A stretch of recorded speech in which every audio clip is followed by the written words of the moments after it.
Hi friends, 2 நிமிஷம் சமையல். இன்றைக்கி 2 நிமிஷம் சமையலில் ஒரு சூப்பரான ரெசிபி தாங்க நம்ம பார்க்க போகிறோம். வாங்க அதை எப்படி செய்கிறதுன்னு பார்க்கலாம். அதுக்கு முன்னால் 2 நிமிஷம் சமையலை ஃபஸ்ட் டைமாக பார்க்குறீங்கன்னா சப்ஸ்கிரைப் பண்ணி வச்சுக்கோங்க ஃப்ரெண்ட்ஸ். பக்கத்தில் இருக்க பெல் ஐக்கானை கிளிக் பண்ணி ஆளுங்கிற பட்டனை கிளிக் பண்ணி வச்சுக்கோங்க.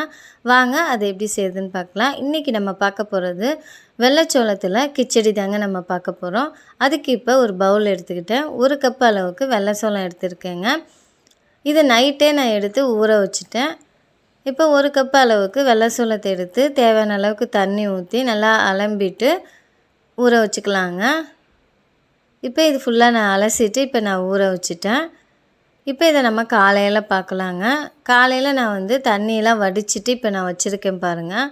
நல்லா அலசிட்டு நல்லா தண்ணியெலாம் வடிச்சிட்டு இந்த அளவுக்கு வச்சுருக்கேன். இதை நம்ம மிக்ஸி ஜாரில் சேர்த்துட்டு ரவா பதத்துக்கு உடச்சி எடுத்துக்கலாங்க. இப்போ மிக்ஸி ஜாரில் சேர்த்துட்டேன். இப்போ ரவா பதத்துக்கு உடச்சிட்டு நான் காட்டுறேன் பாருங்கள். இந்த பதத்துக்கு நம்ம உடச்சி எடுத்துக்கணுங்க. நல்லா சாஃப்டாக இருக்கும். ஏன்னா நம்ம நைட்டே ஊற வச்சுருக்கோம். அதனால் நமக்கு சீக்கிரமாகவே வெந்து வந்துடும். வெள்ளைச்சோளத்தை ரவா பதத்துக்கு உடச்சி எடுத்தாச்சு. நம்ம வெங்காயம் பெரிய சைஸில் ஒரு வெங்காயத்தை கட் பண்ணியிருக்கேன்.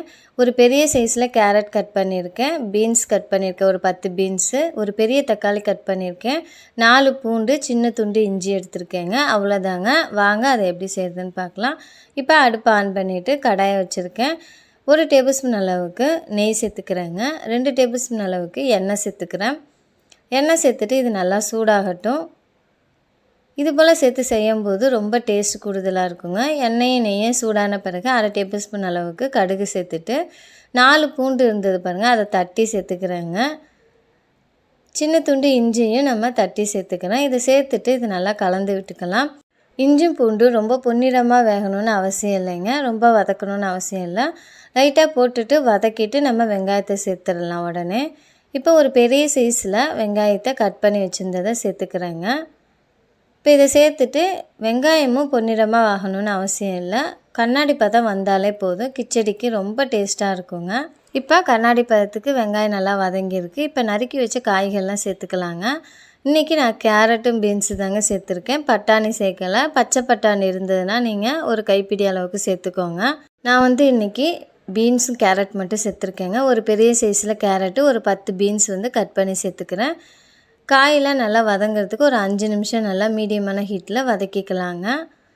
இது போல் நல்லா வதக்கின பிறகு கருவேப்பிலை சேர்த்துக்கலாம். நல்லா அலசிட்டு கருவேப்பிலை சேர்த்துருக்கேங்க. இதையும் ஒரு 2 பெரட்டி விட்டுட்டு பெரிய சைஸில் ஒரு தக்காளியை இந்த ஷேப்பில் கட் பண்ணி சேர்த்துக்கிறேங்க. தக்காளி ரொம்ப வதங்கணும்னு அவசியம் இல்லை.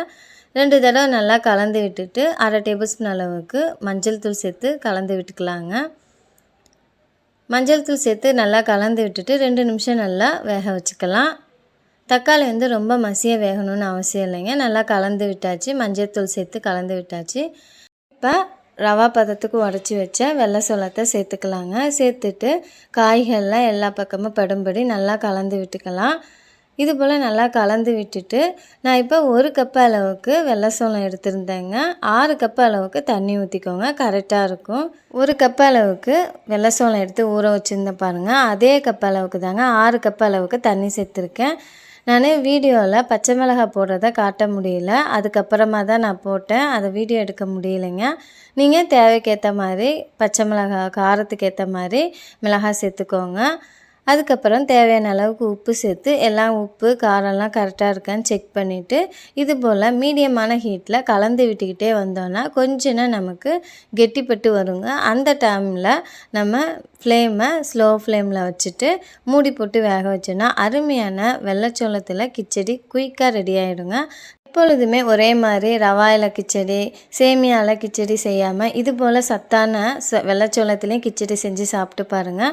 செம்ம சூப்பராக இருக்கும். பாருங்கள், இப்போ நல்லா டைட் ஆகிடுச்சு. இப்போ லோ ஃப்ளேமில் வச்சுட்டு மூடி போட்டு ஒரு 5 நிமிஷம் அப்படியே விட்டுருங்க. இப்போ பாருங்கள், நல்லா நமக்கு டைட்டாகி வந்திருக்கு. இப்போ இதை அப்படியே ஒரு மூடி போட்டு வேக வச்சுக்கலாம் ஒரு 5 நிமிஷம். இப்போ நம்ம 5 நிமிஷம் கழித்து பார்க்கலாங்க. இப்போ நமக்கு 5 நிமிஷம் ஆயிடுச்சு.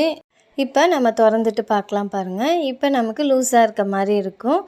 கொஞ்சம் நேரம் கழித்து பார்க்கும்போது கரெக்டான கன்சிஸ்டன்சிக்கு நமக்கு கிடச்சிருங்க. கடைசியாக 1 டேபிள் ஸ்பூன் அளவுக்கு நெய் சேர்த்து நல்லா கலந்து விட்டோன்னா அருமையான வெள்ளைச்சோளத்தில் கிச்சடி ரெடி ஆகிடுங்க.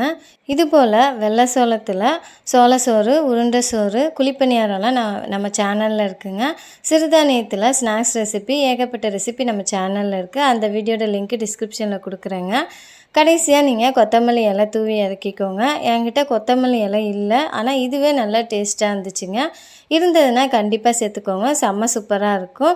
இதுபோல் சிம்பிளான ரெசிபி, அன்றாட செய்யக்கூடிய ரெசிபி, ஹெல்த்தியான ரெசிபி வேணும்னா 2 நிமிஷம் சமையலை சப்ஸ்கிரைப் பண்ணி வச்சுக்கோங்க ஃப்ரெண்ட்ஸ். இதே போல் நீங்களும் செஞ்சு பார்த்துட்டு கமெண்ட்ஸ் பண்ணுங்கள். இதே போல் ஆரோக்கியமான உணவுகளை தேர்ந்தெடுத்து நீங்களும் ஆரோக்கியமாக இருங்க. என்னுடைய சேனலுக்கு சப்போர்ட் பண்ணி ஆதரவு கொடுக்குற அனைத்து ஃப்ரெண்ட்ஸுங்களுக்கும் நன்றி. கமெண்ட்ஸ் பண்ணி என்னை ஊக்குவிக்கிற அனைத்து ஃப்ரெண்ட்ஸுங்களுக்கும் நன்றி. Thank you friends.